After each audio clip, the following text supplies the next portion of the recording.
perumahan. Saya diminta Mas Anies, bro, tolong hitungin deh bro. Cukup nggak kalau misalnya tanpa DP? Kalau kita tarik pakai skema mirip-mirip seperti HDB di Singapura. Saya ini kebetulan backgroundnya keuangan. Saya memiliki pengalaman. Dan pengalaman saya hitung, kalau kita tarik ada pinjaman yang sangat jangka panjang, dan jumlah down payment-nya itu kita bisa tekan, kita bisa memberikan sebuah kesempatan bagi warga Jakarta untuk memiliki mimpinya, yaitu rumah yang selama ini mereka idam-idamkan. Banyak sudah dijalankan skema-skema ini di negara lain. Bagaimana skema perbankan bekerja sama dengan skema pembiayaan yang betul-betul jangka panjang. Saya membangun infrastruktur, kita panjangin pembiayaannya. Dan pembiayaan kalau panjang itu kita bisa turunkan down payment. Karena sekarang warga Jakarta sudah saatnya bisa menikmati mimpi mereka. Mimpi bahwa selama ini mimpi mereka hanya memiliki kendaraan bermotor. Sekarang bisa naik kelas. Mereka bisa memiliki rumah sendiri. Itu yang mereka selama ini harapkan. Saya punya hitung-hitungannya, kita punya pengalamannya, kita akan hadirkan warga Jakarta kesempatan untuk memiliki rumah sendiri. Di situ adalah kunci kesuksesan seorang pemimpin, memberikan solusi untuk warga Jakarta. Baik. Terima kasih pasangan nomor urut 2 yang sudah bertanya dan ditanggapi oleh pasangan nomor 3. Kok masih ada yel-yel? Katanya sepakat tidak ada yel-yel tadi. Mohon tenang. Kita lanjutkan. Sekarang giliran pasangan calon nomor urut 3 bertanya kepada pasangan calon nomor urut 1. Kami silakan waktu Anda untuk bertanya Pak. 1 menit. 3 ya, tanya. Satu.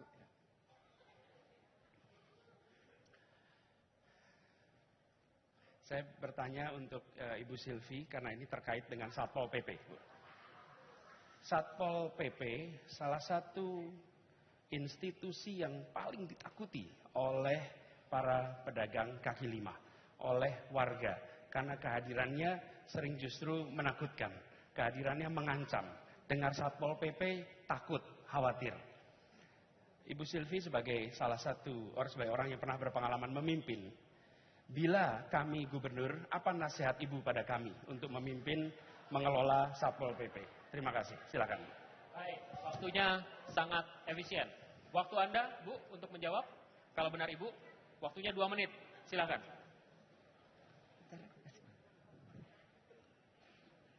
Pak Anies, pas betul Pak Anies menyampaikan bahwa saya memang pernah menjadi PLT Kepala Satpol PP.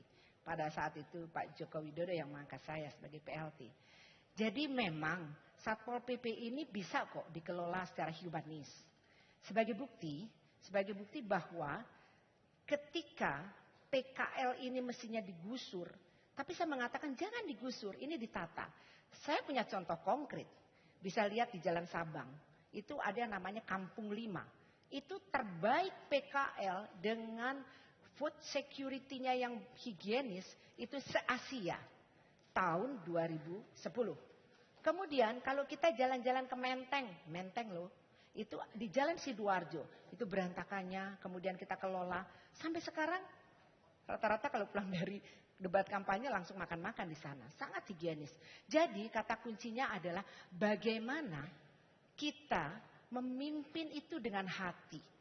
Dan saya yakin betul pada saat kita memimpin dengan hati dan kita tahu, kita ikuti programnya, tapi tetap ada ketegasan. Dan saya bersyukur saya mendampingi seorang gubernur yang luar biasa, Mas Agus ahli soal keamanan. Saya minta Mas Agus untuk menjawab bagaimana strategi mengatasi keamanan dengan Satpol PP-nya. Silakan Mas. Satpol PP harus diberdayakan sesuai dengan tupoksinya. Tugas pokok dan fungsinya yang memang membantu gubernur untuk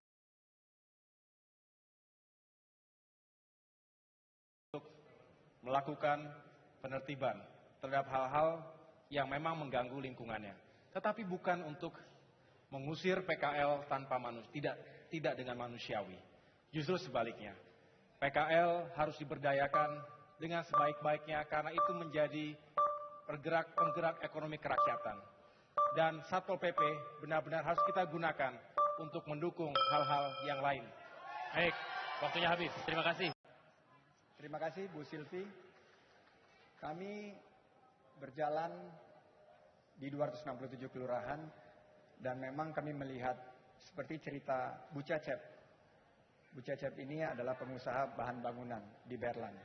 Dia khawatir sekali bahwa lahan usahanya itu tidak berkelanjutan karena setiap kali, kerap kali Satpol PP hadir.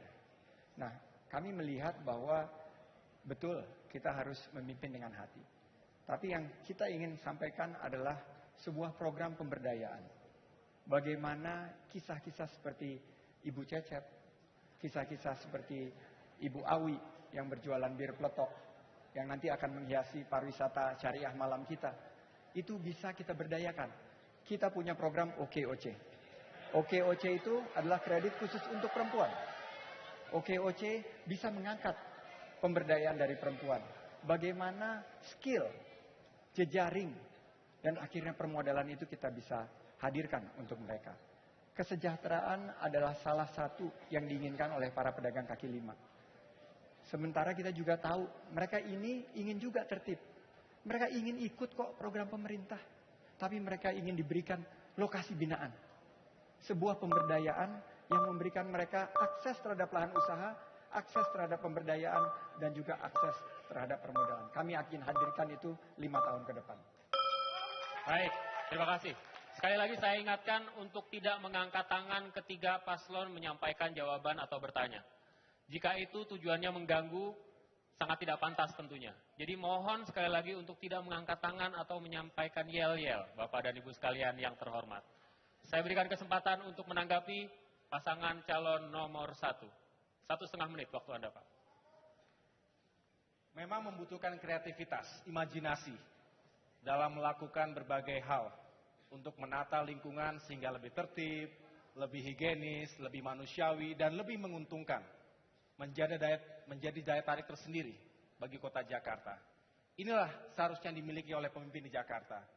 Kalau hanya sekedar menggusur, saya pikir tidak perlu ada pemimpin yang benar-benar memiliki visi ke depan. Tetapi yang paling penting adalah bagaimana kita bisa menata itu dengan baik di lokasi yang kita siapkan. Pembinaan, pemberdayagunaan PKL tadi, termasuk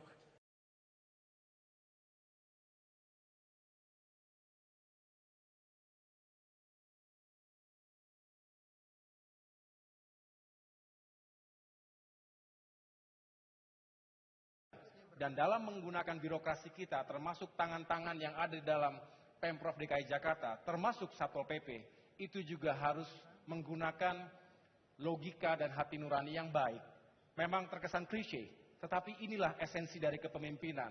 Kepemimpinan pada akhirnya adalah bagaimana mempengaruhi orang lain secara ikhlas mengikuti kita. Dan inilah harusnya yang kita lakukan, bukan hanya dengan kekuasaan, kekerasan, atas nama pembersihan dan penertiban, kemudian kita menggusur mereka selama-lamanya, menyakiti mereka dan menghadirkan trauma. Ini tidak benar dan harus kita rubah. Baik. Silakan. Sesi ini berakhir, tapi masih ada sesi selanjutnya. Interaksi antar pasangan calon dengan pasangan calon lainnya. Tetaplah bersama kami di debat nomor urut 2, boleh bertanya kepada pasangan nomor urut 1. Waktu Anda 1 menit dimulai dari Anda menyampaikan pertanyaan.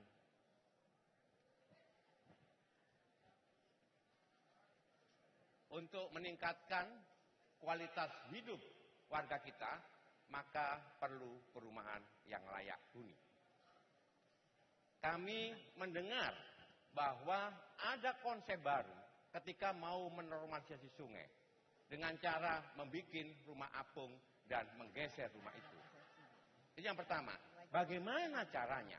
Yang kedua, membuka lapangan kerja dengan memberikan kredit dana bergulir 1 miliar yang rawan untuk dikorupsi. Sekarang untuk Bu Silvi, sebagai kaum perempuan yang berada garis depan untuk melawan korupsi, apa langkah-langkah yang Ibu terapkan supaya tidak terjadi korupsi di dalam penyalahgunaan uang dana 1 miliar yang dikelola oleh RW itu. Terima kasih. Baik. Waktunya masih ada, tapi sudah diakhiri. Silahkan Ibu untuk menjawab, atau Bapak untuk menjawab. Waktu Anda 2 menit. Ini gagal fokus nih. Pertanyaannya ditanya-tanya lagi, menanyakan sesuatu berdasarkan hoax. Tapi saya jelaskan. Saya sangat senang menjelaskan ini. Bahwa konsep rumah apung itu sudah dikenal di mana-mana di dunia. Terjadi, dilakukan. Dan saya memberikan contoh ketika itu di suatu media ketika interview sebagai sebuah ilustrasi bahwa membangun tanpa menggusur itu memungkinkan dan bisa dilakukan. Tetapi tidak pernah dalam satu program kami berdua yang menempatkan rumah apung sebagai program unggulan Agus Silvi. Tidak pernah. Silakan dicek, silakan dibuka dokumennya, tidak pernah sama sekali. Yang kami angkat adalah bagaimana menyiapkan lahan hunian yang layak untuk penduduk Jakarta. Terutama mereka yang hidupnya saat ini sangat padat dan kumuh. Kami ingin mengkonversi horizontal housing, rumah yang horizontal menjadi rumah yang vertikal. Artinya, secara bertahap, tempat-tempat kumuh dan padat tersebut bisa di-upgrade, bisa diremajakan, tanpa harus menggusur mereka jauh-jauh secara paksa tanpa kompensasi. Mereka akan tetap punya lahan hunian tersebut, memiliki bukan menyewa. Kemudian juga disiapkan tempat usaha yang baik, sehingga mereka tetap memiliki mata pencaharian dan dapat melakukan interaksi dengan keluarganya. Disitulah kita ingin bangun taman bermain, taman interaksi yang sehat, sehingga kaum perempuan, lansia, anak-anak juga bisa hidup dengan sejahtera, jauh dari narkoba maupun kriminalitas yang lainnya.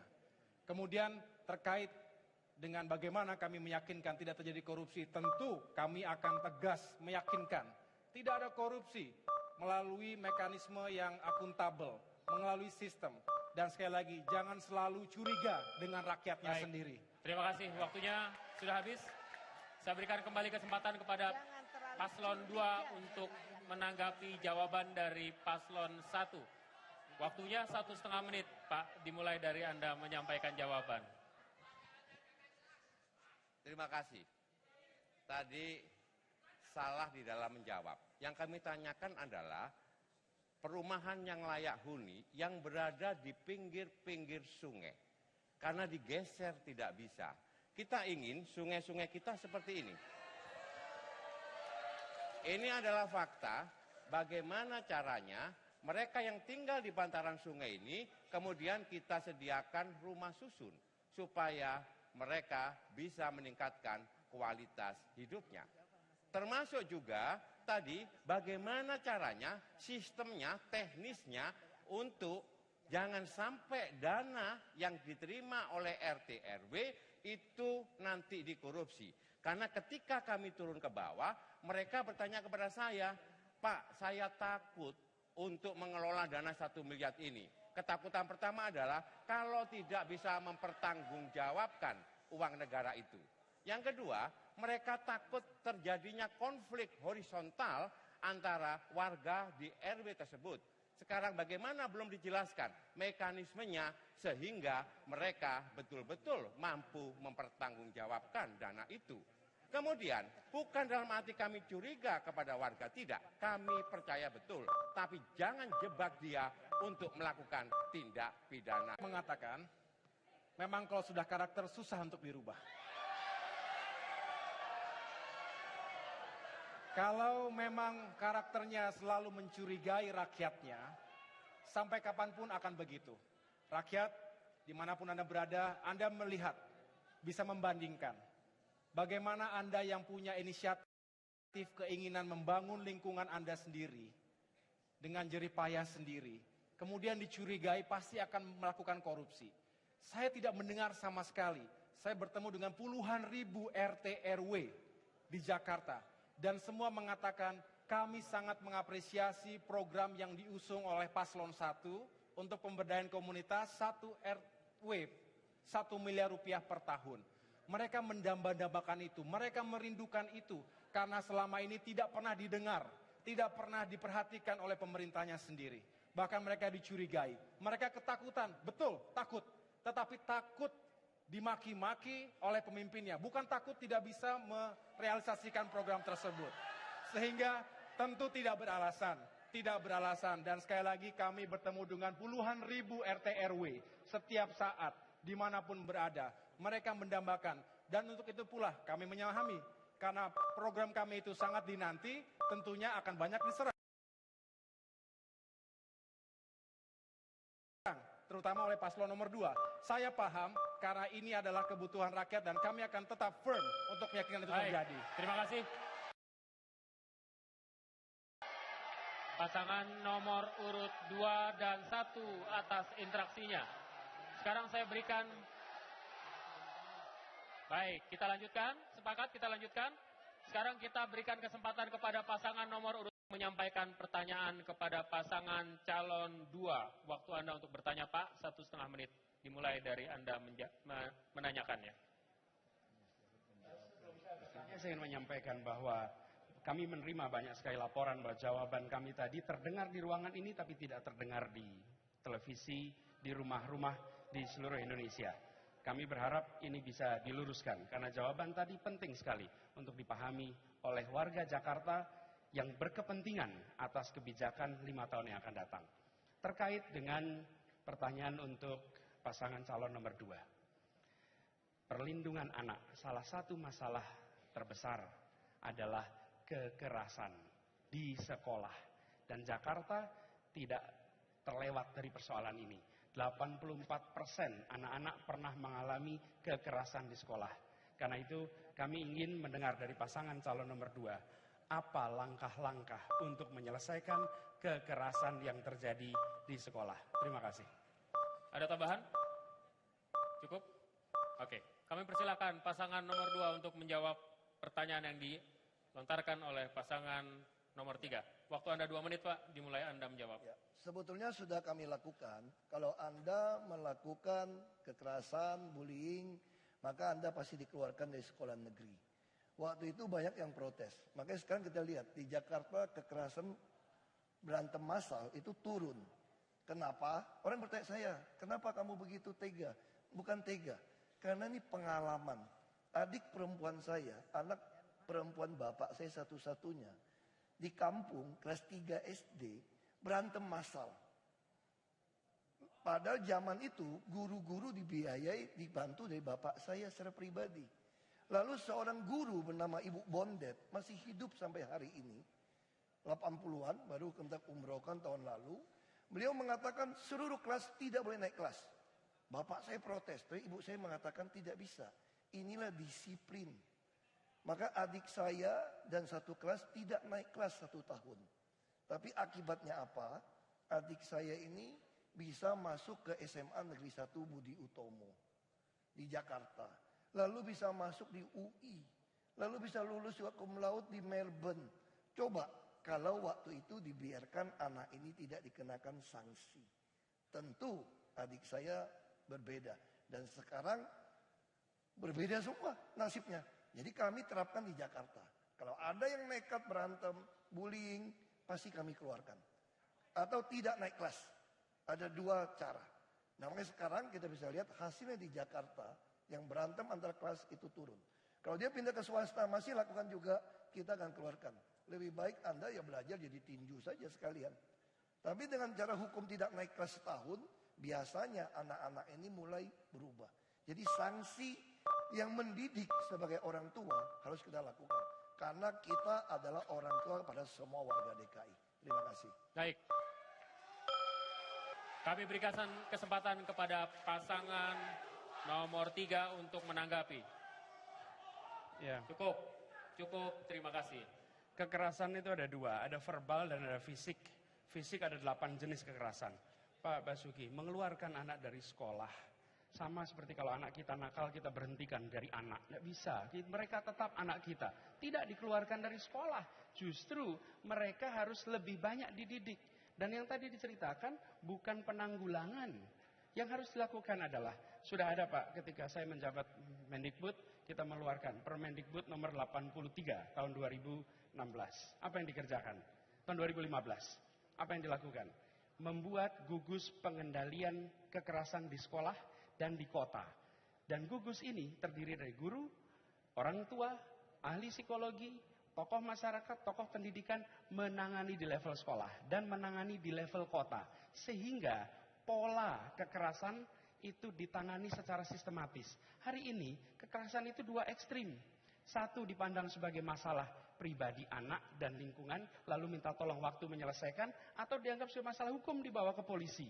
Sementara yang kita harus lakukan adalah menginstitusikan solusi. Solusi pengendalian, ada gugus di level sekolah, ada gugus di level kota. Lalu ini didanai oleh dana Pemda. Tugasnya apa? Memantau potensi kekerasan, kemudian mengendalikan bila terjadi, dan yang tidak kalah penting memberi sanksi bila ada masalah. Otoritasnya dari mana? Dari Pemda. Baik, terima kasih. Kembali saya Pak Anies, bahwa di sekolah kami, sekolah-sekolah negeri, itu sudah ada peraturan. Di mana peraturan itu disampaikan kepada orang tua maupun kepada murid. Ada beberapa aturan larangan yang tidak diperbolehkan di sekolah itu. Salah satunya adalah kekerasan terhadap temannya. Kemudian narkoba, dan itu ditandatanganin oleh orang tua dan anaknya. Ketika terjadi kekerasan dalam sekolah itu, tentu saja dipanggil. Kemudian diberikan pemahaman dan sekaligus surat pernyataan itu. Sehingga kepada yang bersangkutan disarankan untuk pindah sekolah. Termasuk juga kalau itu menyangkut masalah persoalan hukum, kami sampai membebaskan mereka yang tersangkut masalah hukum demi melindungi mereka. Cara-cara pencegahan juga kita lakukan dengan melalui pemberdayaan guru-guru kami dengan memperhatikan setiap siswa di sekolahnya. Kemudian menggabungkan beberapa sekolah yang seringkali bentrok satu sama lain. Dengan cara seperti itu, anak-anak kita aman dari tindak kekerasan terhadap temannya sendiri maupun yang dilakukan oleh orang lain ataupun guru. Konsekuensinya adalah para guru-guru ini dididik betul dan diberikan gaji yang cukup untuk bisa mengawasi anak-anaknya supaya tidak melakukan kekerasan di sekolah. Terima kasih. baik, terima kasih pasangan nomor 3 dan pasangan nomor 2. Mohon tenang, waktu bertanya 1 menit. Terima kasih Pak Anies. Kalau kita bicara masalah penanganan kependudukan dan peningkatan kualitas hidup masyarakat Jakarta, rasanya kita perlu konsisten dalam sikap, tindakan, dan hal-hal lainnya agar ini berjalan dan tidak membuat masalah baru. Barangkali pertanyaannya adalah bagaimana Pak Anies kalau menjadi gubernur menyikapi masalah karakter inkonsistensi dalam bersikap, tentu saja dengan latar belakang karakter Pak Anies sendiri, bagaimana agar tidak timbul permasalahan baru bagi Jakarta. Baik, cukup Ibu. Terima kasih. Saya berikan kesempatan kepada pasangan nomor urut 3 untuk menjawab pertanyaan yang disampaikan oleh Paslon 1. Durasi untuk menjawab 2 menit, dimulai dari Anda menyampaikan jawaban, Pak. Ketika kita berbicara tentang kepentingan publik, maka nomor 1, perencanaan dibuat dengan baik. Dan ini melibatkan semua stakeholder, perencanaan. Lalu perencanaannya dibuat transparan. Dengan perencanaan yang dibuat transparan, maka seluruh warga akan mengetahui. Lalu dalam implementasinya, lagi-lagi pelaksanaannya dibuat transparan. Era sekarang sudah bukan lagi sekedar good governance, tapi justru era di mana kita melakukan open government, di mana melibatkan pada semuanya. Begitu kita melibatkan semua, maka konsistensi di dalam pengambilan kebijakan bisa dibuat. Ini kami lakukan ketika saya memimpin Kemdikbud, maka ketika kita menyusun rencana, kami undang stakeholder untuk terlibat. Di sini bedanya. Ketika melibatkan masyarakat itu adalah 4 level. Yang pertama, sosialisasi. Program disiapkan sosialisasi. Yang kedua, dilakukan konsultasi. Lebih baik warga diminta pendapatnya. Yang ketiga, partisipasi. Warga diminta untuk berpartisipasi, masyarakat negara berbuat. Yang keempat, kolaborasi. Yang kami lakukan dengan pola kolaborasi. Dengan pola kolaborasi itu, maka konsistensi di dalam melaksanakan, konsistensi di dalam menyusun, itu bisa terjadi. Dan ini yang perlu dilakukan untuk memastikan semua dana dari rakyat yang digunakan oleh pemerintah dipakai sesuai rencana yang melibatkan publik. Terima kasih. Baik. Boleh tepuk tangan? Jangan ragu-ragu kalau mau tepuk tangan. Ini agak-agak jarang. Tepuk tangannya malah sunyi. Baik, saya berikan kesempatan kembali pasangan nomor 1. Cukup untuk menanggapi. Waktu Anda 1,5 menit, Pak. Terima kasih. Sebetulnya tadi yang ditanyakan Ibu Sylvie adalah terkait dengan konsistensi dalam prinsip, dalam sikap. Ya, kita menyoroti bahwa ya sama-sama kita tahu apa yang telah dilewati oleh Pak Anies selama ini, dan kita semua tentu ingin meyakinkan di mana konsistensi dalam kepemimpinan jika memang harus memimpin Jakarta. Dan ini penting untuk meningkatkan kualitas hidup. Tentu tidak dibutuhkan hanya inisiatif, terobosan-terobosan yang baru atau meningkatkan apa yang sudah ada, tetapi juga kepemimpinan membutuhkan sebuah sikap dan integritas yang juga meyakinkan bahwa konsistensi itu menjadi pilar dalam meyakinkan bahwa keputusan dan kebijakan benar-benar dapat dilakukan dengan baik. Untuk itu sekali lagi mohon dijelaskan kepada kita semua seberapa Pak Anies bisa meyakinkan kepada kita bahwa itu bisa dilakukan untuk Jakarta. Terima kasih. Baik. Kembali ke pasangan nomor 3 untuk menanggapi. Oke, saya mencoba menjawab Bu Sylvie dan Mas Agus. Saya yang paling bertanggung jawab mengenai masalah konsistensi ini. Yang dulu calon gubernur itu saya. Saya yang berjalan selama 1 tahun secara konsisten menyapa warga Jakarta. Dan warga Jakarta menyampaikan secara gamblang bahwa 2 hal yang mereka inginkan. 1 adalah masalah akses pendidikan yang berkualitas tuntas dan juga terjangkau harganya, dan 2 mengenai lapangan kerja. Setelah proses, saya tahu masalahnya adalah masalah Mas Anies bergabung dengan Mas Anies, ini panggilan untuk negara. Bagaimana Pak Prabowo? Saya yang tanggung jawab. Saya akan bicara sama Pak Prabowo. Saya bicara sama Pak Prabowo, akhirnya kita berdamai dengan masa lalu, kita menatap masa depan. Kita ingin sebuah politik yang memiliki inovasi untuk warga Jakarta. Saya meyakinkan teman-teman Gerindra, teman-teman PKS yang ada di sini, mereka legowo. Mereka melihat bahwa masa depan Jakarta itu adalah harapan warga Jakarta, bukan beban politik masa lalu. Saya yakin Mas Anies dan Sandi siap memimpin Jakarta 5 tahun ke depan tanpa beban politik. Baik, terima kasih. Oke. Sesi interaksi berakhir sudah. Sudah 2 sesi kita lalui dan sudah berakhir. Kita berikan aplaus pada pasangan calon yang sudah luar biasa memberikan pertanyaan dan jawabannya. Setelah ini para pasangan calon akan mendapatkan pertanyaan terbuka, yakni pertanyaan yang semuanya sama. 1 pertanyaan untuk semua, dan juga kita akan mendengarkan closing statement serta komitmen mereka terhadap warga dan kota Jakarta. Sesaat lagi tetaplah bersama kami. Jawab pertanyaan dari pasangan calon nomor 2, suaranya tak terdengar.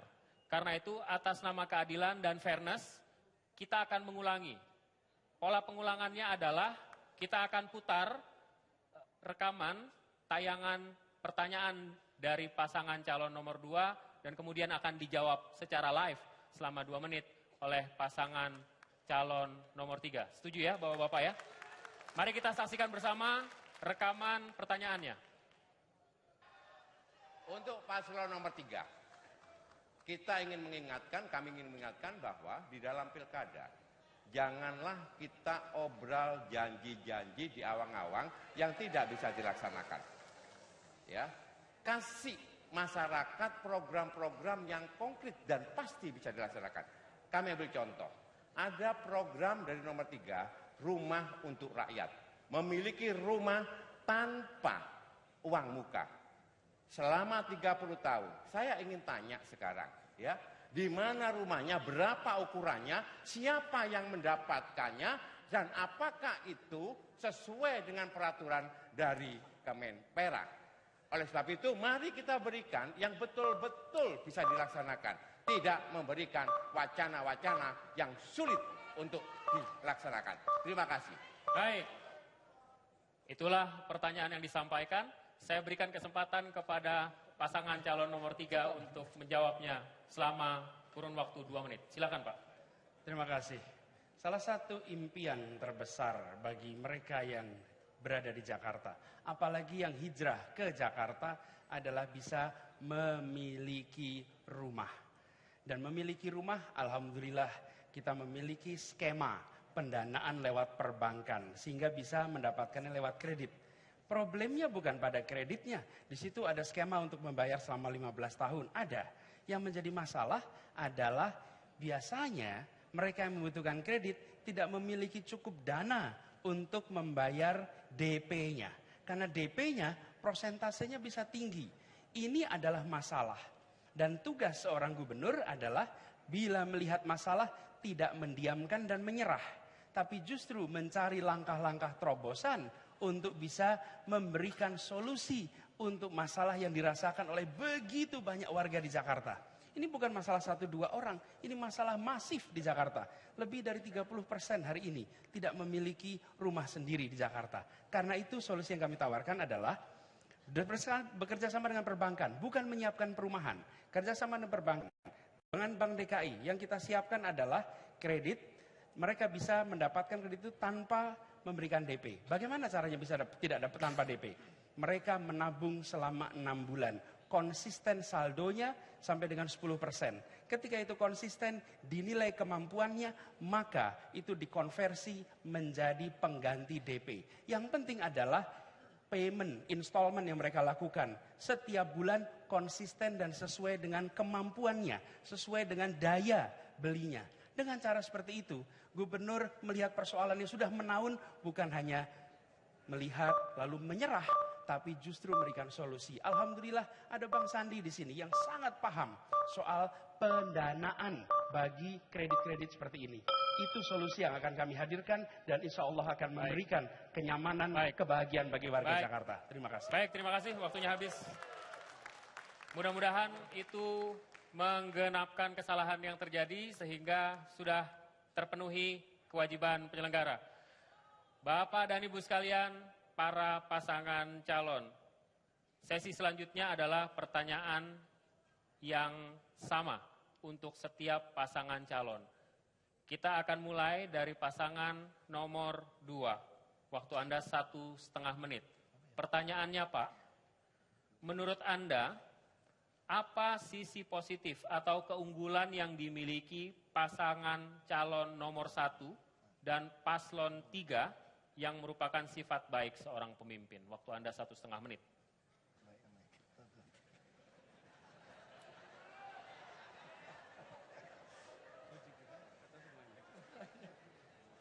Terima kasih.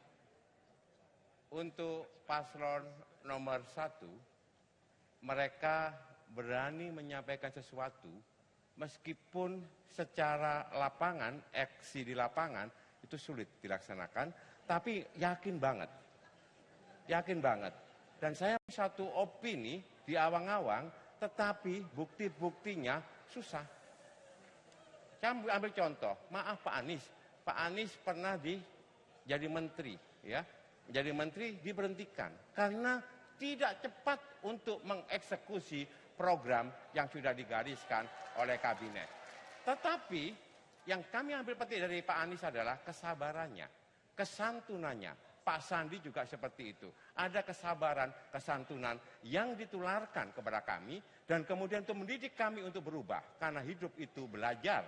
Serta kami juga sangat mengapresiasi kedua pasangan untuk menciptakan pilkada yang damai, yang sejuk, yang hormat menghormati satu sama lain karena Jakarta adalah rumah kita bersama. Terima kasih. Baik. Kita lanjutkan ke paslon 3. Waktu Anda 1,5 menit. Jawab pertanyaannya sama. Menurut Anda apa sisi positif atau keunggulan paslon 1 dan 2 yang merupakan sifat baik seorang pemimpin? Silakan. Terima kasih. Pertanyaan ini baik, tapi saya dan kami ingin menggarisbawahi bahwa pilkada ini bukan tentang Anies, bukan tentang Sandi, bukan tentang Agus, bukan tentang Silvi, bukan tentang Basuki, tentang Jarot. Ini tentang warga Jakarta. Jadi bukan kaminya yang penting. Justru ini tentu melihat kepemimpinan ini baik-baik saja. Tapi kami ingin garis bawahi, kami hadir di sini mungkin berbeda-beda. Tapi tujuan kita adalah Jakarta yang warganya merasakan kemajuan, merasakan kebahagiaan di situ. Memang kalau dibandingkan tentu bisa. Misalnya saya di antara 3 calon kekayaan paling rendah, paling tinggi Pak Basuki, kemudian Pak Agus, baru saya. Tapi untungnya wakil saya lumayan kaya, bisa begitu. Atau disebutkan juga misalnya Pak Agus itu gagah, ganteng, bisa berenang jauh. Alhamdulillah wakil saya melengkapi ini, bisa berenang jauh, ganteng juga, not bad, gitu kan. Artinya kalau sekedar membanding-bandingkan tentu kita bisa bandingkan itu. Saya malah melihat pasangan kami mencoba mengisi. Saya selalu sebut Bang Sandi ini seperti Utsman bin Affan. Orang yang cukup sudah kaya, sudah selesai. Lalu sekarang menghibahkan hidupnya hijrah ke dalam dunia politik. Beliau sering sebut saya seperti Umar bin Abu Bakar As-Siddiq. Tapi saya sampaikan pada kita berdua ini bukan tentang kita. Ini tentang Jakarta. Ini tentang kemajuan warga Jakarta. Kebahagiaan warga Jakarta. Dan kita akan konsisten di sana. Terima kasih. Baik, terima kasih. Saatnya saya berikan kesempatan kepada pasangan calon nomor 1. Mohon tenang, mohon tenang. Terima kasih. Menurut Anda apa sisi positif atau keunggulan yang dimiliki paslon 2 dan 3 yang merupakan sifat baik seorang pemimpin? Waktu Anda 1,5 menit Pak, silakan Ibu. Saya harus menjawab pertanyaan spesifik tadi, supaya clear semuanya. Yang jelas kalau ditanya apa kelebihan pasangan calon nomor 2, saya menjawabnya Pak Basuki lugas. Menyampaikan apa yang dipikirkan, tetapi tentunya harus bisa dibedakan antara tegas dengan kasar. Dan disinilah yang ingin menjadi pembeda bagi saya. Tegas tidak harus kasar, tegas tidak harus beringas, tetapi tegas itu adalah tetap beretika dan berdasarkan undang-undang yang berlaku. Oleh karena itu, tentu dari sisi positif tadi, andaikan saja dilakukan dengan cara-cara dan tujuan yang baik, mungkin baik. Tetapi sayangnya itu dilakukan secara semena-mena. Sehingga akhirnya masyarakatlah yang menilai. Semua masyarakat bisa menilai. Pak Anies adalah seorang yang pandai berkata-kata tentunya, dengan teori dan lain sebagainya. Tetapi saya sampai dengan hari ini masih mempertanyakan integritas dan konsistensi beliau sebagai pemimpin.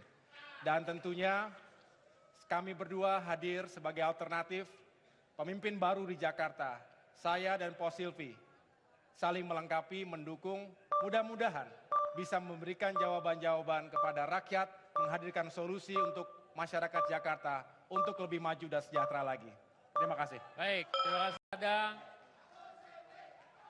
Mohon tenang. Iya, mohon tenang. Terima kasih. Saya akan berikan kesempatan kepada pasangan calon nomor 3. Bapak-bapak dari pasangan calon nomor 3, silahkan menyampaikan closing statement dan komitmen Anda pada warga Jakarta. Waktunya 1,5 menit. Silahkan. Ya, sama-sama.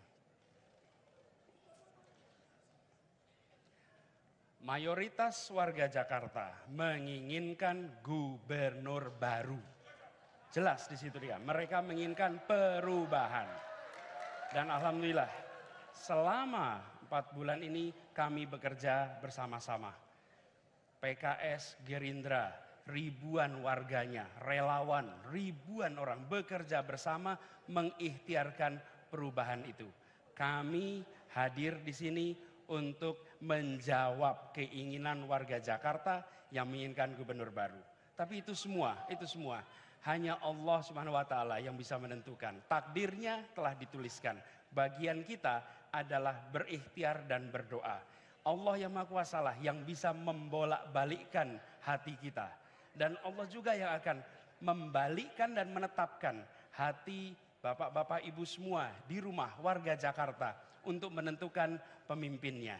Izinkan kami menyampaikan di sini. Ucapan terima kasih kepada semua yang telah terlibat. Dan izinkan kami memastikan bahwa ketika kami diamanati, maka semua warga Jakarta akan bekerja bersama untuk mewujudkan kota yang maju, warga yang bahagia. Bukan sebagian, semuanya. Itu komitmen kami. Dan izinkan kami menyampaikan dengan mengucap Bismillahirrahmanirrahim. Kami siap untuk menjalani sebagai gubernur dan wakil gubernur Jakarta. Assalamualaikum warahmatullahi wabarakatuh. Baik, terima kasih pasangan calon nomor 3. Saya berikan kesempatan kepada pasangan calon nomor 1 untuk menyampaikan closing statement sekaligus komitmen Anda bagi warga DKI Jakarta. Waktu Anda 1,5 menit, dimulai dari saat Anda berbicara. Terlalu banyak data yang menunjukkan kegagalan-kegagalan pemerintah Jakarta saat ini. Kegagalan masih bisa diperbaiki, tetapi untuk memperbaiki karakter sangat sulit. Sangat sulit. Kekerasan demi kekerasan dilakukan oleh pemimpin atas warganya tidak bisa diterima. Ucapan demi ucapan yang memecah belah persatuan dan kebinekaan kita sangat berbahaya. Selain itu, membangun Jakarta juga membutuhkan konsistensi dan juga integritas. Konsistensi dan kesetiaan. Dalam arti konsisten dalam sikap dan setia terhadap prinsip. Selama 4 bulan kami bergerilya menemui ratusan ribu masyarakat. Mereka menyampaikan bahwa mereka butuh pemimpin baru di Jakarta ini. Yang benar-benar peduli dan cinta akan rakyatnya apa adanya. Kebahagiaan tidak hanya diukur dari dompet dan perut, tetapi juga dari hati dan akal budi. Inilah yang akan kami tawarkan dan kami bawa untuk warga Jakarta secara keseluruhan. Akhirnya, kami mengucapkan terima kasih dan penghargaan yang setinggi-tingginya kepada seluruh relawan, simpatisan, tim sukses, seluruh partai pengusung, dan juga masyarakat Jakarta yang ingin perubahan. Kami serahkan semuanya kepada Allah Subhanahu wa Ta'ala. Insya Allah, kami bisa memimpin rakyat Jakarta semakin maju lagi ke depan. Baik, terima kasih.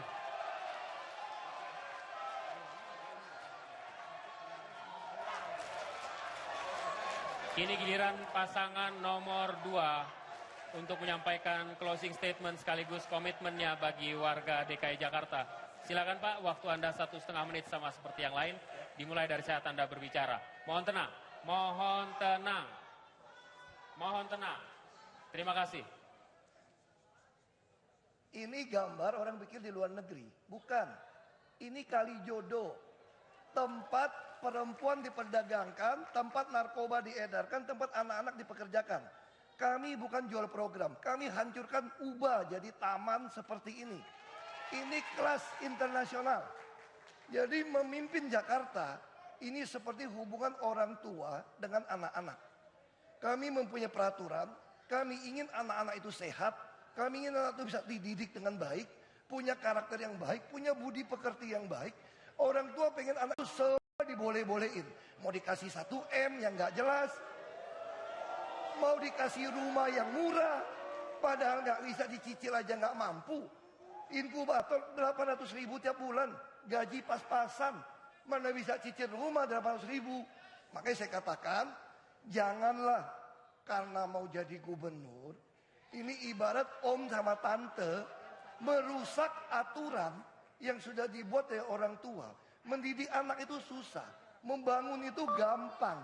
Mendidik anak itu bertahun-tahun. Kami ingin warga DKI yang sudah kami didik dengan baik, jangan dirusak gara-gara pengen jadi gubernur saja. Terima kasih. Baik, terima kasih. Mohon tenang. Mohon tenang. Bapak dan Ibu sekalian, inilah akhir dari debat final Pilkada DKI Jakarta 2017 yang diselenggarakan oleh KPUD DKI Jakarta dan juga sejumlah TV penyelenggara. Kami mohon maaf jika seandainya ada kesalahan dalam pelaksanaan kegiatan ini. Seperti kata pepatah, tak ada gading yang tak retak. Mudah-mudahan Anda bisa memahami